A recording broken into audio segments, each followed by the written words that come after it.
So this is my old mini dustpan. I used to clean the top of my workbench, but it already cracked here. See the crack there. So instead of waiting it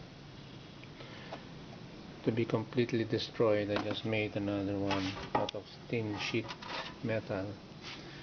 I just copied the width, the entrance of the dustpan. I got this measurement, so this is the measurement there. And then slit the tin can here, folded it here, here, and here, also these two sides. Now I did not place any handle anymore, just carry it this way.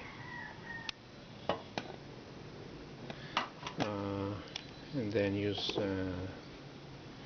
a brush or a small broom to put the dust inside.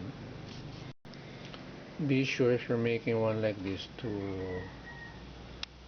sand the edges so that you won't be cut, because if you just cut it and don't smoothen it, you might cut your skin while carrying it. So that's it. This is a mini dustpan I use. Supposing I'm welding here, there's a lot of welding splatters. Just clean it up. So this used to be my mini dustpan. Now I have a new one for my workbench. So I'll just throw this away.